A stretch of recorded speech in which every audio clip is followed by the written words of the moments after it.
Ok, voltamos. Débora, você está vendo minha tela?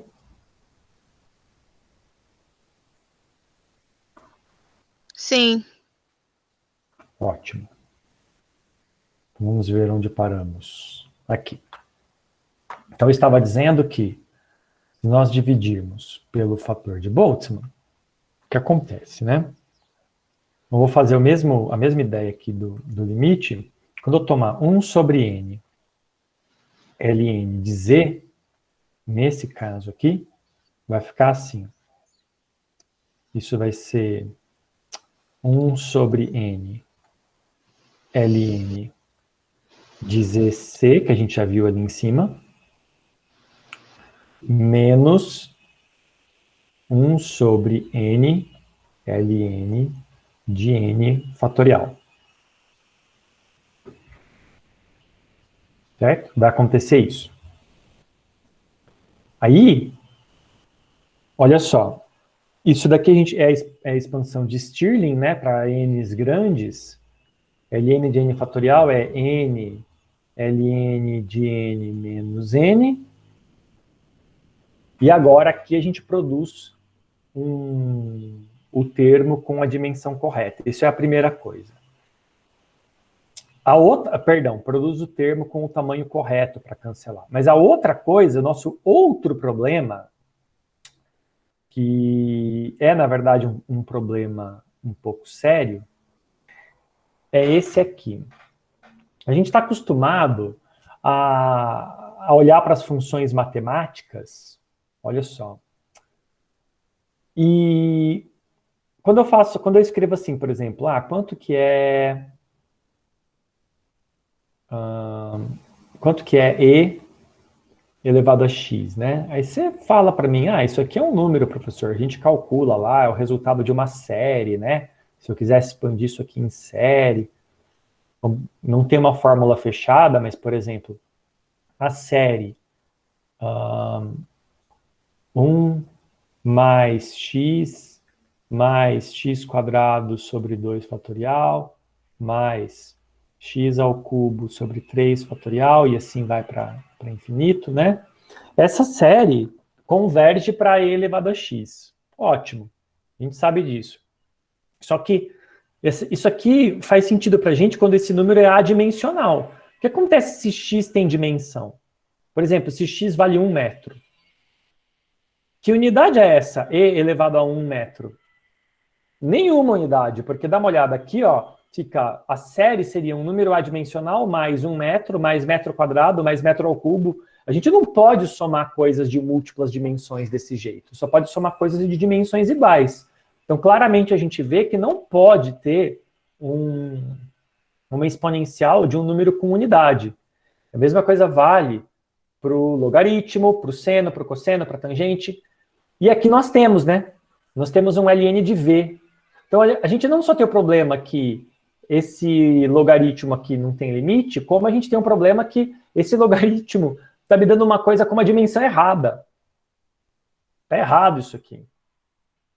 E, para falar a verdade, isso aqui também tá, porque beta tem unidade de energia e m tem unidade de massa. Então, essa unidade aqui também não está batendo. Ou seja, o nosso procedimento de relacionar dessa forma aqui, fazer com que o limite para o contínuo fosse feito desse jeito, não deu muito certo para o gás ideal. Não tem nada fundamentalmente errado com as definições. Pode ver que aqui, a exponencial, beta é 1 sobre energia, eu falei que era energia, mas é 1 sobre, né? Beta é 1 sobre energia e a exponencial é energia. Então, essa exponencial, perdão, esse E é energia. Exponencial é de um número adimensional. Beta E é adimensional. Agora, o grande problema foi aqui, ó.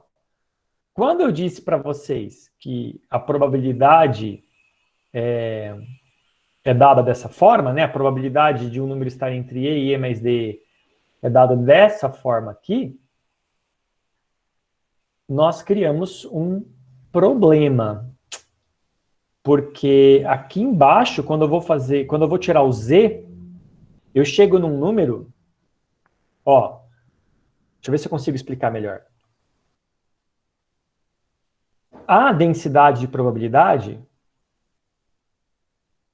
ela pode ser, ela obviamente, probabilidade não tem dimensão, mas ela pode ser multiplicada por esse outro número aqui, dE, com dimensão, porque quando eu for fazer a integral nela, eu vou ter que normalizar e dividir embaixo por um outro número, né? Daí aqui, ó, probabilidade, tem esse termo aqui de cima adimensional, mas eu, com o limite para o contínuo, mesmo que apareça um dE aqui do lado, embaixo vai aparecer um dE também, e, portanto, a probabilidade continua sendo adimensional. O grande problema nosso é que a gente tentou dar significado físico para o Z, para esse fator de normalização aqui.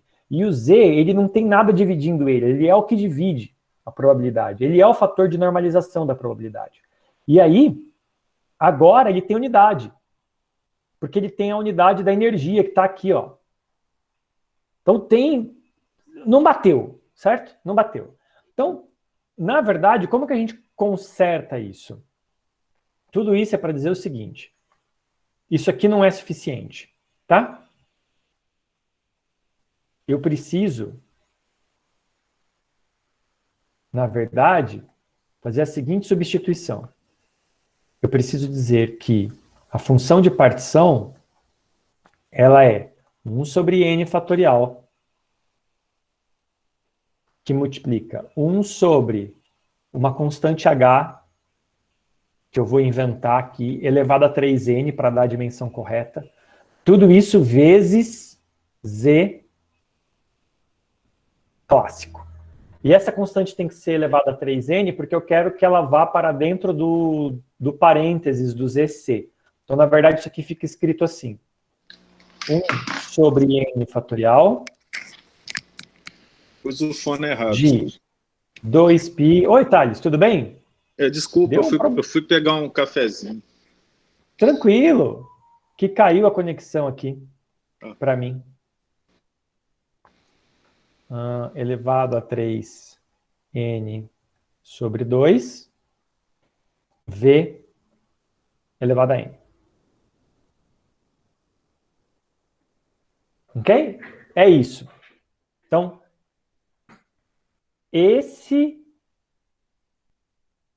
essa é a nossa verdadeira função de partição, que vai ter limite termodinâmico. E quem é esse H? Esse H vai ser definido ainda. A gente não sabe quem é. É uma constante que eu estou inserindo aqui e que, por análise dimensional, ela precisa ter dimensão de comprimento.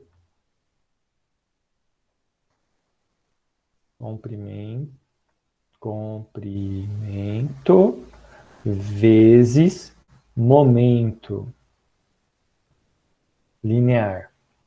Que são as duas coisas que eu integrei, né? Se você voltar lá atrás na integral, ó, o que eu estava integrando? Eu estava integrando posição, que é comprimento, e momento. Então, eu preciso dividir por aquela constante para que isso aqui tudo seja adimensional e eu possa tirar o logaritmo de z. Então, o que resulta? Depois de toda essa intervenção formulaica aí, o que resulta? Então, vamos realmente fazer agora o 1 sobre n ln de z. Só que agora essa nova versão do z. Então, o que isso aqui fica? Né? Fica 1 sobre n, multiplica. Z é tudo isso daqui. Então, vou começar.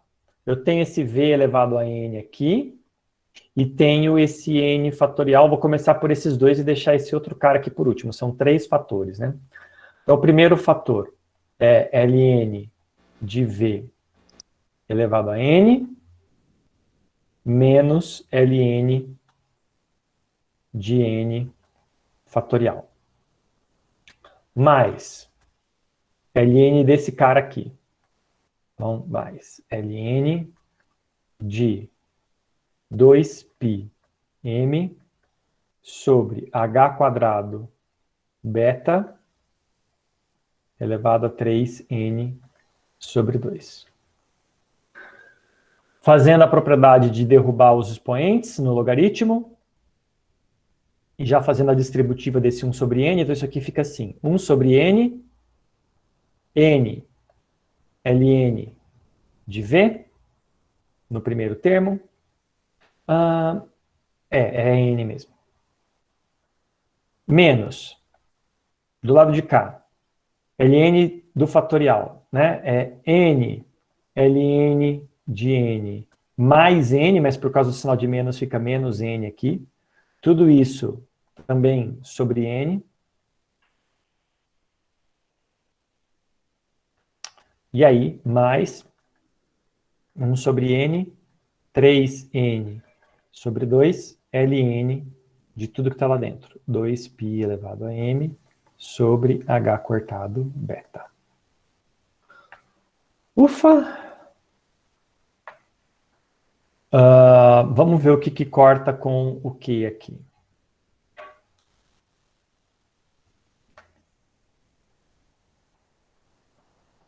Isso aqui, ó, n vai embora com n vai embora com n, só que essa primeira subtração, por que coloquei ela na frente desse jeito? Porque o que sobrevive aqui é esse ln de v e ln de n, com um sinal de menos, o que significa que isso daqui é ln de v sobre n, e era isso que eu queria fazer aparecer. É por isso que aqui atrás eu falei, eu tinha um problema quando aparecia esse cara aqui sozinho, mas se eu dividisse por n fatorial eu resolvia. Por quê? Porque dividir por n fatorial me produz esse termo aqui, que eu posso agrupar os dois. Lembrando que no meu limite, n vai para infinito, v vai para infinito, mas v sobre n tem que permanecer constante. Então agora eu resolvi o problema do limite aqui. Aqui eu tenho n por n que dá 1. Então fica esse menos 1 sozinho sobrando aqui. Perdão. A expansão de Stirling é n ln de n menos n, né? Então, na verdade, isso aqui é mais, tá bom? Porque menos daqui com menos daqui dá mais. Tinha esquecido esse sinal. E do lado de cá, de novo, esse n vai embora com esse. Então, isso aqui sobrou 1 aqui em cima e aqui sobrou esse 3 meios desse ln aqui. Ok, então o que eu tenho? Eu tenho que 1 sobre n ln de z é igual a 3 meios. Agora eu vou passar esse termo para frente. 3 meios de ln de 2πm sobre beta h ao quadrado mais ln de Vzinho, que é o volume unitário, Vzão sobre n, mais 1. E aqui, na verdade, eu deveria colocar, como eu fiz a aproximação de Stirling, só para ficar em dia com as minhas aproximações e garantir que tudo que eu fiz aqui, eu fiz de forma adequada, quando eu faço essa substituição de Stirling aqui, eu tenho que lembrar que eu desprezei um termo de ordem logaritmo de n sobre n. E que, portanto, esse termo vai a zero quando eu tomar o limite. Então, só para ser pedante aqui, eu estou desprezando. Isso aqui é igual desde que eu lembre que eu tenho um termo de ln sobre n, da ordem de ln sobre n aqui. E agora a gente faz a conexão com a termodinâmica. Então, a conexão é dada da seguinte forma: energia livre por unidade por partícula, né? Ela é menos 1 sobre beta do limite de n e v tendendo a infinito, com Vzinho constante, esse limite aqui, de 1 sobre n, ln de z, que é o que a gente tinha aqui em cima. Isso daqui é menos 1 sobre beta desse cara aqui, onde no limite a única coisa que foi a zero é esse termo. O resto tudo fica lá. Tudo tem tamanho suficiente para ficar ali, né? Então, isso daqui fica menos beta, que multiplica 3 meios de ln de 2πm sobre beta h quadrado, menos beta ln de Vzinho menos, perdão, é 1 sobre beta aqui.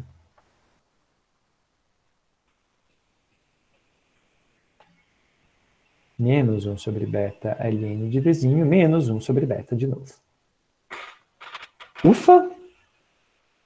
Vamos devolver beta para a temperatura?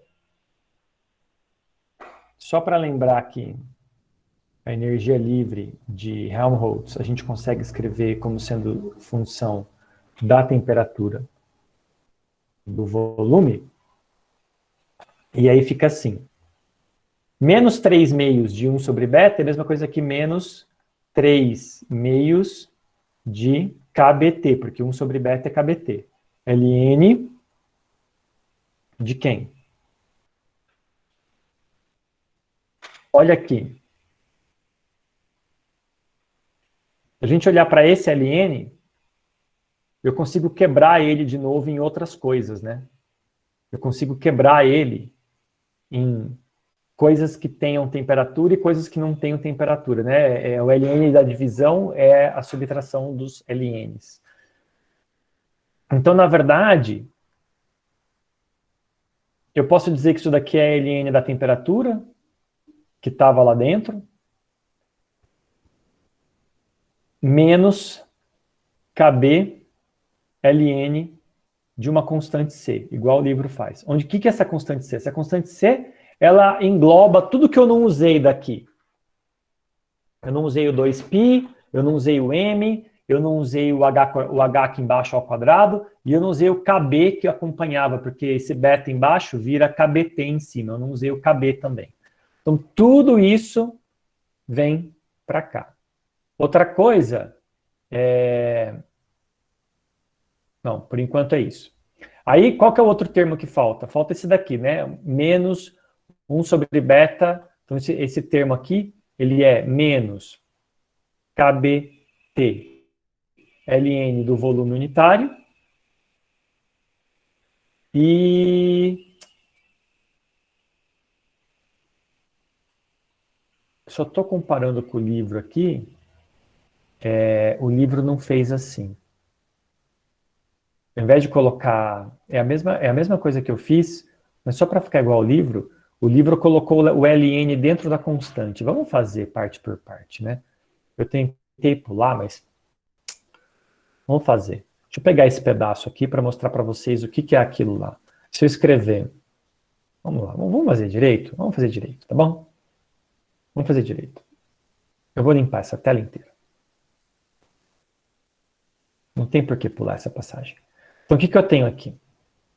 Pensa só nesse ln aqui de dentro. Isso daqui é ln de 2πm sobre beta-h quadrado. Eu quero só a parte da temperatura. Então, isso daqui é ln. 1 sobre beta é kbt. Isso aqui é kbt 2πm sobre h quadrado.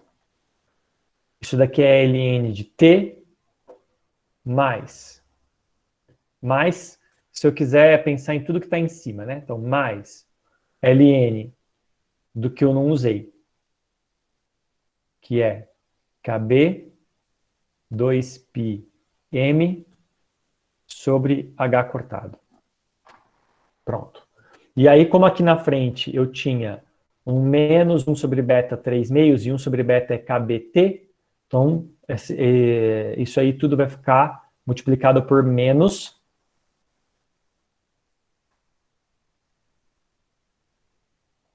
se eu vier do lado de cá, eu vou multiplicar isso aqui tudo por menos kbt vezes 3 meios. Isso vai multiplicar todos os termos, esse e esse inclusive. Então, multiplicando aqui também, isso aqui fica menos kbt vezes 3 meios de ln de t menos kbt vezes 3 meios de ln de tudo isso daqui, de kb 2πm sobre h ao quadrado. E aí, seguindo a sugestão do livro, mantenha só o T fora. Ó, o KBT, né? O que é isso aqui? É KBT-C, onde tudo daqui para frente está guardado nessa constante Czinho aqui. Ufa, agora sim. Então, como que fica o nosso limite termodinâmico, né? A função da energia livre, da temperatura e do volume fica menos 1 sobre beta, que é o que a gente tinha feito aqui atrás. Então, como eu já fiz lá, não vou repetir aqui. Só vou colocar como que fica expresso dessa forma aqui, né? Então, fica menos KBT vezes 3 meios. Pode colocar o 3 meios aqui na frente, que fica mais legível. Menos 3 meios de KBT ln de T, e aí menos 3. O 3 meios o livro guardou lá, foi isso que deu diferente do meu. Então, menos KBT vezes a constante Czinho, e o único termo que a gente não usou, que é esse daqui, que é menos KBT ln de V. Menos KBT ln do volume. Ok. Agora nós estamos a par com o que o livro queria que a gente fizesse. Para que serve tudo isso? Para fazer a conexão com a entropia. Então, a entropia, densidade de entropia, é menos derivada parcial de F com relação a T, mantendo V constante. Então, se eu derivar isso daqui com relação a T, mantendo V constante, isso aqui não tem V, mas tem T, e esse termo aqui também. Então, deriva com relação a T, isso aqui vai embora, isso aqui vai embora, o T, né? O T vai embora, e ln de T, quando eu derivo com relação a T, como é que fica? Vamos lá. Primeiro termo, menos 3 meios de KB.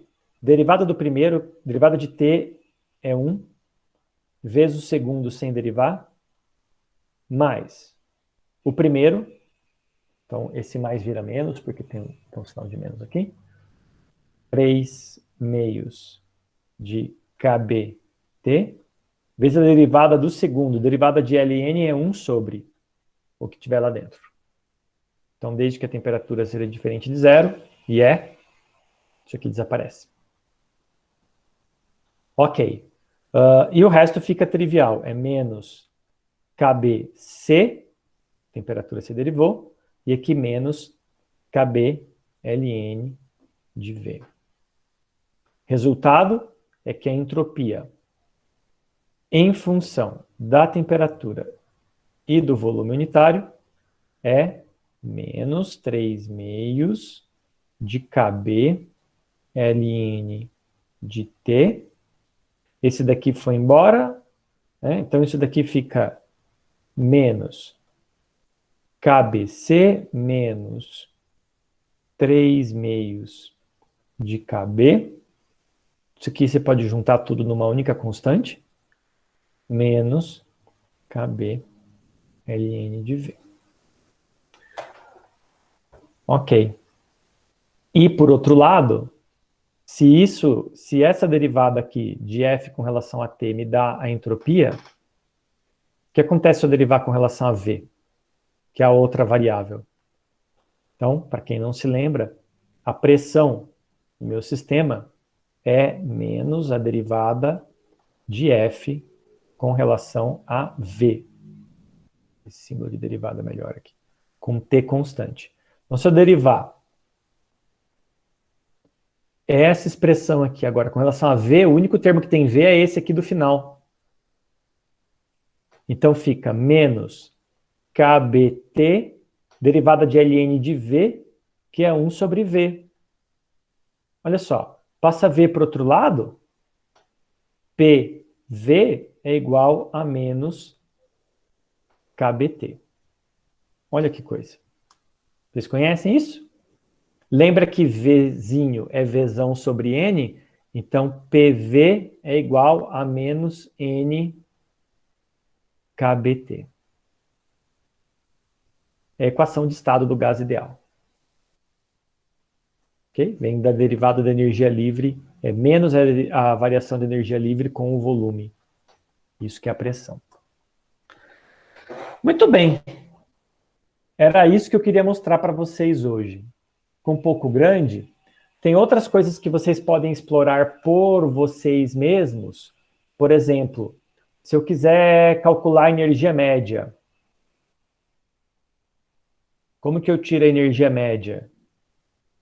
Então, a gente viu, tem uma dedução que eu pedi para vocês tentarem fazer sozinhos, que a energia média, você faz pela probabilidade ou então você usa a dedução, que quer dizer que a energia média é menos a derivada com relação a beta de ln de z. E aí, se você faz isso, se você deriva esse cara, é só o ln de z, né? O z está aqui para trás. Aqui. Esquece esse 1 sobre n. Se você tira o ln de z e deriva com relação a beta, que só tem nesse termo aqui, eu deixo para vocês fazerem, mas vocês vão chegar que isso daqui é 3 meios de n sobre beta, ou, se você preferir, 3 meios de n kBt. Que é um resultado conhecido, né? Perdão. Isso aqui, isso daqui é a energia média, não, tá certo. Isso é a energia média total do sistema, energia média estatística, né? Dadas as flutuações de energia do sistema. E se você quer energia média unitária, U, isso tem que ser a energia média do sistema dividido por cada partícula do sistema. Então, se você dividir isso daqui por N, U é 3 meios de kBt, outro resultado clássico da termodinâmica. Então, é importante que a gente conseguiu reproduzir valores da termodinâmica clássica, mas também é importante observar que a gente precisou aplicar 2 correções para isso dar certo. E não é à toa que a gente precisou, porque nós estamos construindo isso, né, ao longo da aula. Esse n fatorial teve que colocar de novo aqui para poder dar certo. E hoje a gente teve que colocar esse outro termo aqui para a parte contínua, que é esse H, para as unidades baterem. Esse H não está aí à toa, tá bom? Vamos dizer assim, se a gente, em vez de ter usado física clássica, tivesse usado física quântica, a quântica nos dá de graça uma constante, justamente a constante de Planck, H, que tem as unidades corretas para entrar aí. Não tenta ver mais do que realmente é, gente. A física estatística é um ferramental matemático e ela não está fazendo nenhuma previsão acerca da mecânica quântica aí, não. Mas vocês vão ver na nossa última aula, semana que vem, que a física estatística se dá muito bem com a mecânica quântica e que todos esses problemas que nós estamos tendo, incluindo ter que colocar esse n fatorial, que é o fator de correção de Boltzmann, toda hora, e hoje ter que ter colocado um termo extra para balancear as unidades e poder tirar o log, nada disso é necessário se nós fizermos física estatística quântica. Tudo isso vem de graça. E é por isso que a gente faz no clássico. Porque apesar de, historicamente, esses fatores de correção terem sido adicionados para fazer a conta dar certo, no final tudo ficou bem, porque tudo foi justificado pelo fato de que na física quântica esses fatores aparecem para nós, sem precisar colocar com a mão. Bom, veremos isso na nossa última aula semana que vem. E aí, quem tem dúvida? Thales, Débora, alguém quer fazer alguma pergunta? Não, professor. Foi bom porque acompanhando no livro, aí fica mais claro, né? As coisas ficam mais claras. Sim, quando eu pegar para resolver de novo, sozinha, aí sim vai aparecer alguma dúvida ou outra, aí eu mando lá no Slack. Tá bom. A expansão de E elevado a X a gente usa no 5.4, né? Isso. Mas ela é sempre adimensional, né? Mas na verdade usa só para simplificar, né? Porque daria para manter sem fazer a expansão, só que fica mais difícil depois para fazer a calor específico. Aham, sim. Então tá bom, gente. Muito Um obrigado. abraço. Então, bom almoço para vocês. Vamos conversando ao longo da semana.